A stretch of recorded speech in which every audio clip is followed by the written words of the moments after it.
Assalamualaikum warahmatullahi wabarakatuh. Alhamdulillahirabbil alamin. Wa bihi nasta'in ala umuri dunya waddin. Wassalatu wassalamu ala sayyidina wa maulana Muhammadin amma ba'd. Untuk pagi ini atau untuk pertemuan di hari ini, Bapak akan menjelaskan tentang bab menghindari pergaulan bebas dan zina. Zina sendiri berasal dari kata zana, yazni, yang artinya hubungan persetubuhan antara perempuan dengan laki-laki yang sudah balik tanpa akad nikah yang sah.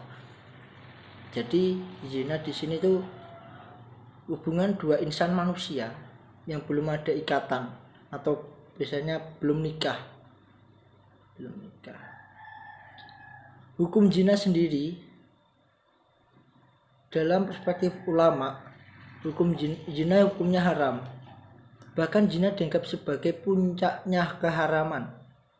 Menurut Islam, zina merupakan dosa besar yang dikategorikan sebagai perbuatan yang keji, hina, dan buruk. Maka dari itu, berbuat zina sangatlah tidak dianjurkan atau mungkin tidak harus dilakukan, karena itu akan menambah dosa besar bagi kita. Memang yang kita tahu bahwa zina itu mungkin hanya nafsu, akan mendapatkan enak, tapi itu hanya sementara. Nanti di akhir pasti akan ada penyesalan. Dalam zina sendiri itu ada beberapa kategori. Ada dua kategori dalam zina. Pertama ada zina muhsan, yang kedua adalah zina ghairu muhsan. Zina muhsan sendiri itu adalah pezina yang sudah balik, atau kalau laki-laki mimpi basah kalau laki-laki. Zina muhsan itu pezina yang sudah balik, berakal, merdeka, dan sudah pernah menikah.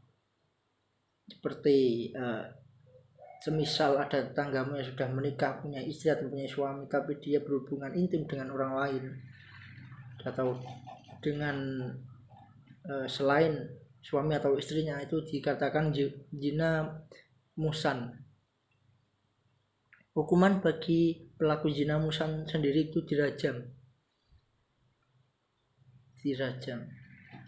Kalau zaman dahulu itu dilempari batu dengan batu sederhana sampai meninggal. Yang kedua itu ada zina ghairu muhsan.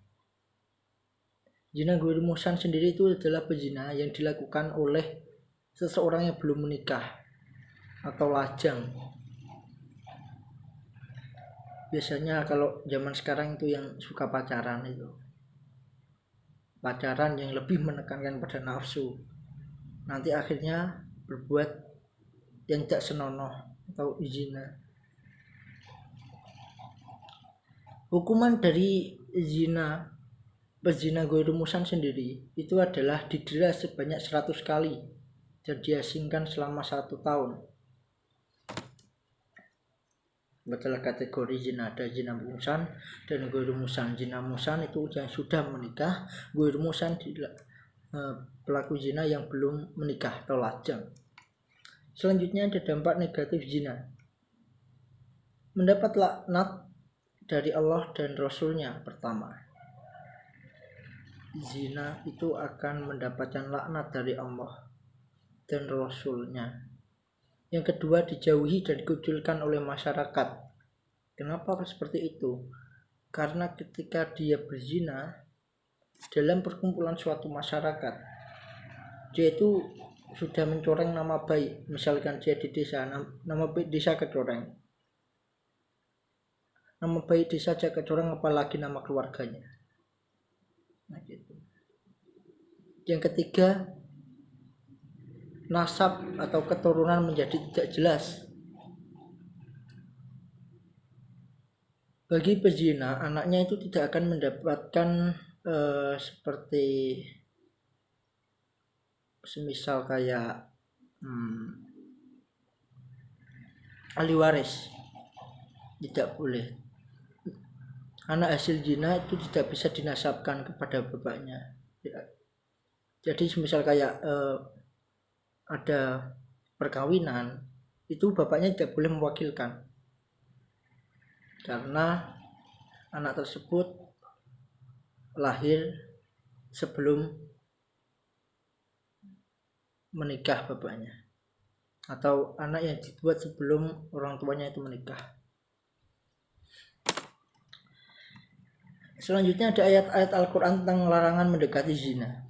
Itu dan yang berbunyi, Bismillahirrahmanirrahim. Wala taqrabuz zina innahu kana fahisah wa sa'a sabila. Artinya, dan janganlah kamu mendekati zina. Sesungguhnya zina itu adalah suatu perbuatan yang keji dan suatu jalan yang buruk. Maka dari itu, anak-anak, janganlah kalian mendekati suatu perbuatan zina, karena itu akan berdampak buruk bagi kehidupanmu ke depan. Kamu juga akan dilaknat oleh Allah Subhanahu wa taala, tidak akan mendapatkan syafaat dari Rasul. Jauhilah yang pacaran-pacaran itu terutama ya. Kalau bisa ya, kalau sekarang pacaran boleh, tapi social distance ya. Jangan dekat-dekatan. Karena biasanya setahu saya ketika orang pacaran berdekat-dekatan itu dia akan menimbulkan pikiran-pikiran yang negatif, kurang senonoh lah biasanya, karena biasanya orang pacaran itu hawa nafsunya lebih tinggi. Perilaku sikap menghindari pergaulan bebas dan zina itu apa saja? Nah, ini perilaku yang harus kamu lakukan untuk menghindari pergaulan bebas. Pertama, menjaga pergaulan sehat. Kumpulilah orang-orang soleh, kiai, teman-teman yang suka mengajak ngaji atau sebagainya, yang suka mengajak untuk berbuat maksiat, kalau bisa tinggalkan, atau malah lebih baik kamu ajak dia untuk jalan yang benar. Yang kedua, menjaga aurat. Nah, aurat itu kenapa harus dijaga? Karena ketika membuat aurat, terutama yang cewek, kalau dilihat oleh laki-laki yang matanya hijau atau buaya-buaya di pinggir jalan tuh, dia akan hawa nafsu laki-laki itu akan meningkat. Nah, dari situ. Yang ketiga, menjaga pandangan lawan jenis. Ya, cewek-cewek itu yang suka bikin video TikTok atau goyangan-goyangan itu, kalau bisa dihilangkan, karena akan memicu pikiran-pikiran negatif dari para laki-laki. Yang laki-laki juga dijaga pandangannya ke perempuan. Yang keempat, menjaga kehormatan, menjaga nama baik keluarga.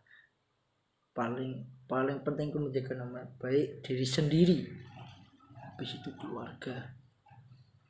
Yang kelima, yang terakhir itu meningkatkan aktivitas dan rajin berpuasa. Rajin-rajinlah berpuasa, karena dalam berpuasa itu salahnya menahan hawa nafsu, tidak hanya menahan makan, tapi menahan hawa nafsu dari segala bentuk maksiat, dari pandangan yang tidak senonoh atau ucapan-ucapan. Mungkin untuk bab zina untuk hari ini yang semacam itu. Nanti untuk bab selanjutnya kita lanjutkan di pertemuan selanjutnya. Mudah-mudahan apa yang Bapak sampaikan hari ini bisa bermanfaat buat kalian bisa paham apa itu zina sebenarnya, dan mudah-mudahan kalian menjauhi zina itu sendiri. Terima kasih untuk hari ini. Wabillahi taufiq wal hidayah. Wassalamualaikum warahmatullahi wabarakatuh.